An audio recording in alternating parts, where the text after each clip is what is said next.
എല്ലാ കൂട്ടുകാർക്കും നല്ലൊരു രാത്രി ആശംസിച്ചുകൊണ്ട് നമുക്ക് നേരെ സേതുവിന്റെ പല്ലവിയുടെ നാളത്തെ നല്ലൊരു പ്രൊമോ വിശേഷം കേട്ടാലോ. അതിനു മുമ്പ് ആദ്യമായി കാണുന്നവരാണെങ്കിൽ ചാനൽ ഇഷ്ടപ്പെട്ട ഒന്ന് സബ്സ്ക്രൈബ് ചെയ്യാൻ മറക്കരുത്.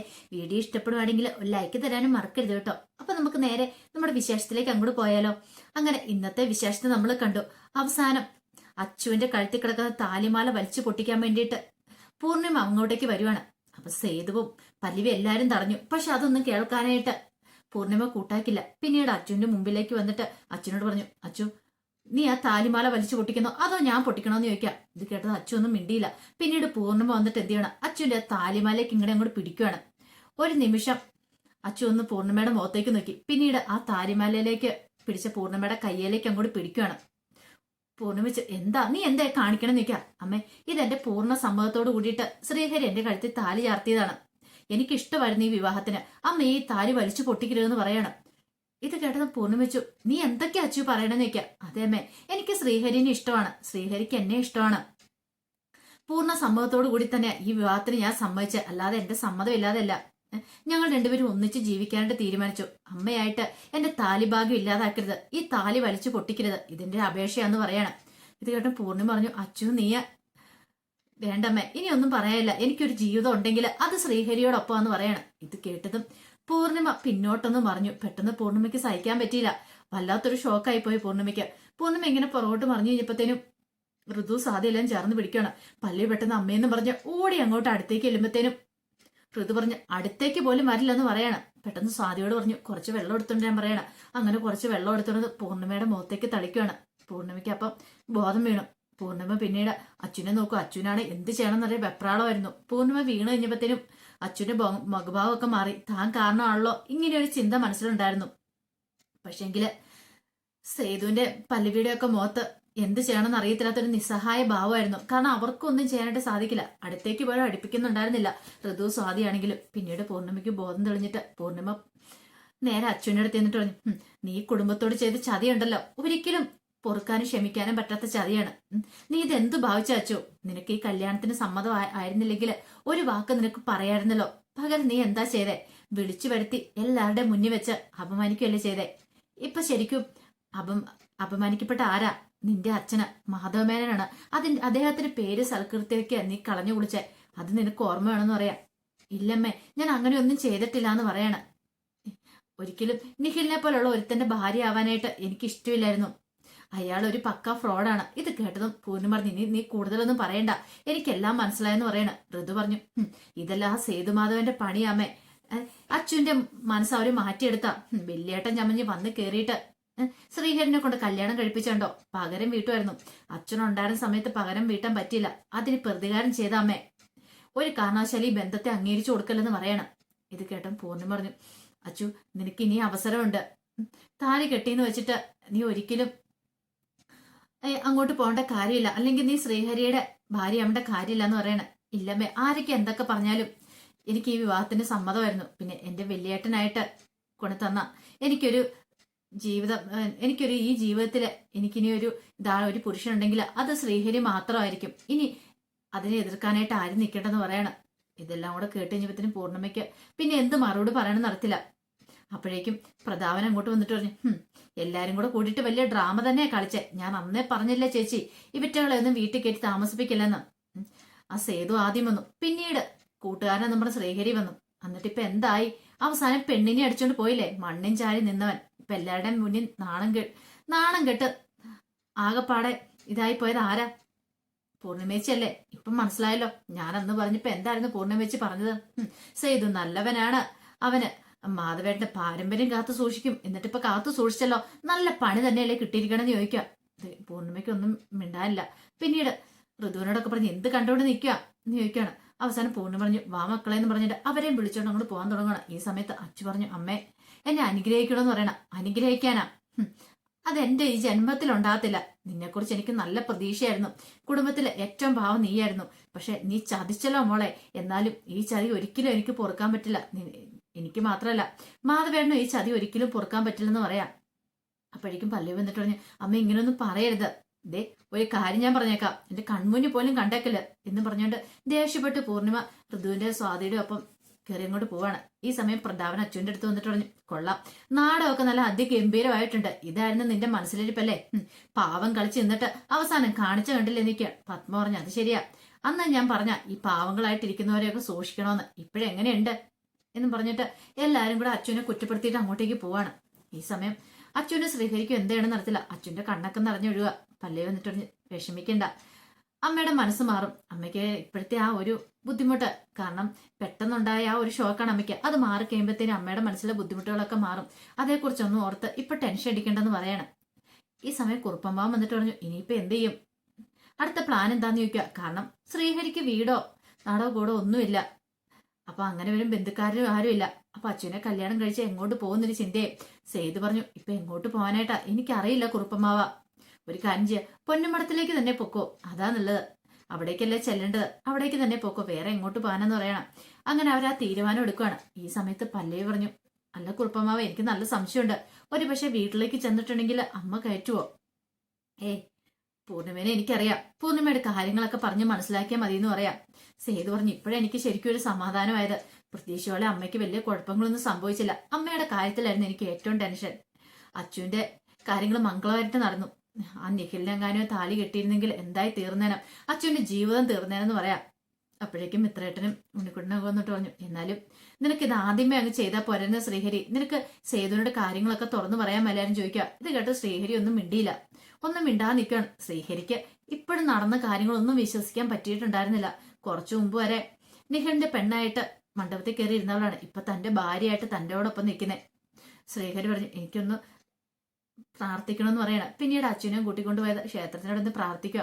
കുറച്ചു മുമ്പ് ശ്രീഹരി മനോരി ഒന്ന് പ്രാർത്ഥിച്ച എന്റെ ഭഗവാനെ കാത്തോണെന്നും പറഞ്ഞുകൊണ്ട് അച്ഛൻ്റെ ഒരു ആപത്ത് സംഭവിക്കില്ലെന്ന്. ഇപ്പോഴണ്ടേ തന്റെ ഭാര്യയായിട്ട് വന്നിരിക്കുന്നു. ശ്രീഹരിക്ക് എങ്ങനെ നന്ദി പറയണമെന്ന് നടത്തില്ല. അതോടൊപ്പം തന്നെ ശ്രീഹരിക്ക് ഒരു ഭയം, അച്ഛന്റെ കഴുത്തിൽ താലി ആർത്തേങ്കിലും തനിക്ക് ആരോരും ഇല്ലാത്തതാണ്, കയറി ചെല്ലാൻ ഒരു ഇടം പോലും ഇല്ല, ഒരു വീട് പോലും ഇല്ല. ആ ഒരു വിഷമം ഉണ്ടായിരുന്നു ശ്രീഹരിയുടെ ഉള്ളില്. ഇതൊക്കെ അച്ഛന് നന്നായിട്ട് അറിയാവുന്ന കാര്യം കൂടെയാ. അതുകൊണ്ട് അച്ഛൻ അതിനെക്കുറിച്ചൊന്നും കൂടുതലായിട്ട് ചോദിക്കാനൊന്നും പറയാനൊന്നും ഒന്നും പോയില്ല. പിന്നീട് പല്ലവി അങ്ങോട്ട് പോണ സമയത്ത് സേതു ആ കയ്യിലേക്ക് പോയി അങ്ങോട്ട് പിടിക്കുകയാണ്. അവിടെ നിൽക്കാൻ പറയണ. എന്താ എന്താ സേതുയുടെ കാര്യം നിൽക്കുക? അതെ, എനിക്ക് കുറച്ച് കാര്യങ്ങളൊക്കെ ചോദിച്ചറിയാണ്ടെന്ന് പറയും. എന്ത് കാര്യം? അല്ല, അച്ഛൻ ശ്രീഹരിയും തമ്മിൽ ഇഷ്ടത്തിലാന്ന് പല്ലവിയോട് ആരാ പറഞ്ഞെന്ന് ചോദിക്കോ. ഓ അതാണോ? കാരണം കല്യാണത്തിന് കുറച്ചു മുമ്പ് മാത്രമാണ് ശ്രീഹരിക്ക് അച്ഛനെ ഇഷ്ടമെന്നും അച്ഛന് ശ്രീഹരിനെ ഇഷ്ടമാന്നുള്ള കാര്യം സേതുമാധവനോട് പല്ലവി പറയണ തന്നെ. പക്ഷെ അതിന്റെ കാര്യകാരണ സഹിതമൊന്നും തിരക്കിയിട്ടുണ്ടായിരുന്നില്ല. പക്ഷേങ്കിൽ ഇപ്പോഴാണ് ചോദിക്കാനായിട്ട് അവസരം കിട്ടിയത്. ഇത് കേട്ട് കഴിഞ്ഞപ്പോഴത്തേനും പല്ലവി പറഞ്ഞു, അത് ഇന്നലെ രാത്രി ഞാൻ ഹൽദി ചടങ്ങ് നടന്നതിന് ശേഷം അറിഞ്ഞാന്ന് പറയണം. ഇതൊരു പുതിയ അനുഭവമായിരുന്നു. ഹൽദി ചടങ്ങ് നടന്നതിന് ശേഷം? അതെ, ഹൽദി ചടങ്ങെല്ലാം നടന്ന് എല്ലാവരും പോയതിനു ശേഷം അച്ഛൻ അവിടെ വിഷമിച്ചിരിക്കുന്ന കണ്ടു. ആ സമയത്ത് ഞാൻ അച്ഛൻ്റെ അടുത്തേക്ക് എന്നിട്ട് കാര്യങ്ങളൊക്കെ തിരക്കി. അപ്പോഴാണ് അച്ഛൻ എന്നോട് പറയണേ, എനിക്ക് ശ്രീഹരിനെ ഇഷ്ടമാണ്, വിവാഹം കഴിക്കാനായിട്ട് നിഖിലുമായിട്ടുള്ള ബന്ധത്തിന് എനിക്ക് താല്പര്യമില്ല, അവനൊരു പക്ക ഫ്രോഡാണ്. പലവട്ടം എനിക്കത് മനസ്സിലായതാണ്. ഞാനാണെങ്കിൽ എന്ത് ചെയ്യണമെന്ന് അറിയത്തില്ലാത്തൊരവസ്ഥയിൽ ഇരിക്കുമായിരുന്നു സേതുവേട്ടാ. അതാ ഞാൻ പറഞ്ഞേ, ശ്രീഹരി നല്ലവനാണ്, അവനെയും കൊണ്ട് അച്ഛൻ്റെ കഴുത്തിൽ താലി അർത്തിച്ചാൽ മതി അങ്ങനൊക്കെ ഞാൻ പറഞ്ഞെന്ന് പറയണം. എല്ലാം കേട്ട് കഴിഞ്ഞപ്പോഴത്തേനും സേതു പറഞ്ഞു, എന്നാലും അച്ചു നിനക്കൊരു വാക്ക് എന്നോട് നേരത്തെ തുറന്നു പറയാമെന്ന് പറയാം. ഇത് കേട്ടപ്പോൾ അച്ചു പറഞ്ഞു, എങ്ങനെയാ വലിയേട്ടൻ ഞാൻ പറയണേ? ഞാൻ പറഞ്ഞിട്ടുണ്ടെങ്കിൽ ഒരു പക്ഷേങ്കിൽ വലിയേട്ടൻ അത് ഇഷ്ടപ്പെടാതെ വന്നാലോ? ശ്രീഹരിയോട് ഞാൻ തുറന്നു പറയാൻ പറഞ്ഞ, പക്ഷെ ശ്രീഹരിയും സമ്മതിച്ചില്ല. പിന്നെ എന്ത് ചെയ്യാനാന്ന് പറയണം. ഒരു പക്ഷെ ആ നിഖിലിന്റെ പതിവായിട്ട് എനിക്ക് നിൽക്കേണ്ടി വന്നായിരുന്നെങ്കിൽ എന്റെ ജീവിതം തകർന്നു പോയാലും. വലിയേട്ടനും പല്ലയിച്ചും കൃത്യസമയത്ത് തന്നെ എന്നെ രക്ഷിച്ചല്ലോ. ഈ നന്ദിയും കടപ്പാടും എങ്ങനെ എനിക്ക് പറഞ്ഞു അറിയിക്കേണ്ടതെന്ന് അറിയില്ല എന്നൊക്കെ പറയണം. അങ്ങനെ അവിടുന്ന് അവർ ക്ഷേത്രത്തിൽ നിന്ന് വീട്ടിലേക്ക് പോവാണ്. പോകുന്ന വഴിക്ക് അച്ഛൻ്റെ ഉള്ളിൽ നല്ല ടെൻഷനുണ്ട്. അതുപോലെ തന്നെ ശ്രീഹരിക്കും വീട്ടിൽ ചെന്നാലുള്ള അവസ്ഥ എന്താന്ന് പോലും അറിയത്തില്ല. അവിടെ ചെന്നാൽ വീട്ടിലേക്ക് കയറ്റുമോന്ന് പോലും അറിയത്തില്ല. അങ്ങനെ അവരങ്ങോട്ടേക്ക് പോവാ. ഈ സമയം പൂർണിമയും ഋതു സ്വാതി എല്ലാവരും കൂടെ വീട്ടിലേക്ക് ചെല്ലുകയാണ്. പൂർണിമയ്ക്ക് സഹിക്കാൻ പറ്റുന്നതിലും അപ്പുറമായിരുന്നു പൂർണിമയുടെ മനസ്സിലേക്ക് അച്ഛൻ്റെ കഴുത്തിൽ ശ്രീഹരി താലി കെട്ടുന്ന ആ രംഗങ്ങളൊക്കെയായിരുന്നു. പിന്നീട് നേരെ മാധവമേനന്റെ ഫോട്ടോയ്ക്ക് മുന്നിലേക്ക് ചെല്ലുവാണ്. ചെന്നിട്ട് പറഞ്ഞു, ചതിച്ചു മാധവേട്ട, സേതുമാധവൻ ചതിച്ചു. ഇത് ഒരിക്കലും ഞാൻ പ്രതീക്ഷിച്ച കാര്യമല്ല സേതു ഇങ്ങനെ ഒരു കാര്യം ചെയ്യുന്ന. എന്നാലും അവൻ എങ്ങനെ ഇങ്ങനെ ചെയ്യാൻ തോന്നി? ഇത്രയും കാലം ഈ വീട്ടിൽ താമസിച്ചിട്ട് അച്ഛനോടൊരു ചതി. അത് മാത്രമല്ല മാധവേട്ടനോട്. ഒരു പക്ഷെ മാധവേട്ടൻ ജീവിച്ചിരിപ്പുണ്ടായിരുന്നെങ്കിൽ ഇങ്ങനെ ഒന്നും സംഭവിക്കില്ലായിരുന്നു. അവസാനം കണ്ടില്ലേ, അവൻ ഇങ്ങനെയായിരുന്നെങ്കിൽ അവനെ ഒരു വാക്ക് നേരത്തെ തുറന്നു പറഞ്ഞാൽ മതിയായിരുന്നു. ഇതിനായിരുന്നോ മാധവേട്ടൻ അവനെ ഇങ്ങോട്ട് കൂട്ടിക്കൊണ്ടു വരാൻ പറഞ്ഞേ? ഇത് വേണ്ടായിരുന്നോ? പെങ്ങന്മാരുടെ കല്യാണമൊക്കെ നല്ല രീതിയിൽ തന്നെ നടത്തുമെന്നൊക്കെ അവൻ വലിയ വീമ്പിളക്കി. അവസാനം കല്യാണം നടത്തി. പക്ഷെ എന്തായി തീർന്നു? ഇനി ഞാൻ എന്താ ചെയ്യണ്ടേ?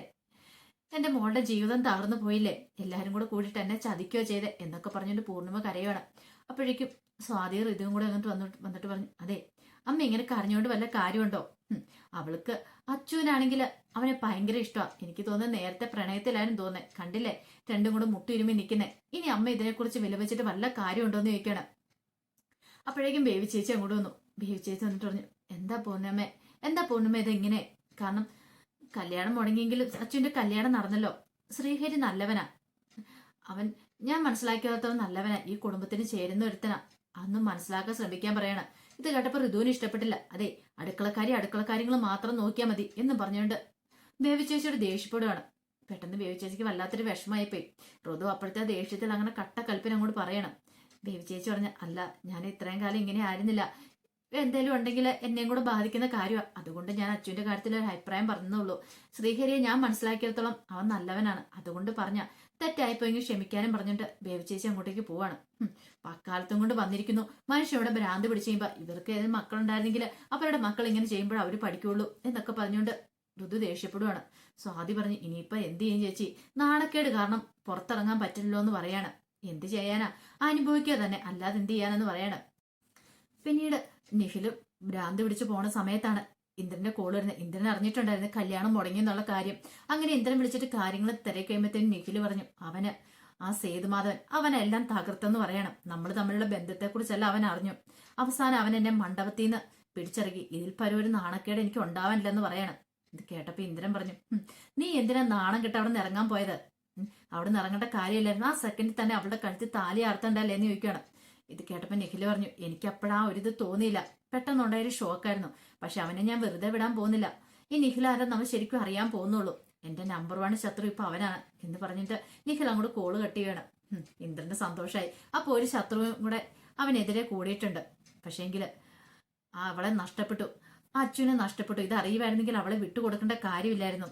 പക്ഷേങ്കില് സംഭവിച്ചു. ഇനി പറഞ്ഞിട്ട് കാര്യമില്ല. ഏത് വിധേനെങ്കിലും എങ്ങനെയെങ്കിലും അവളെ പുറത്തിറക്കണം. എങ്കിൽ മാത്രമേ ഇനി കാര്യങ്ങൾ നടക്കുള്ളൂ. ആ പല്ലവീനെ കിട്ടണമെങ്കിൽ ഇനി അച്ചുവാണ് ഏറ്റവും വലിയ തുറപ്പുചീട്ട് എന്നൊക്കെ ഇന്ദ്രൻ മനസ്സിൽ കരുതുവാണ്.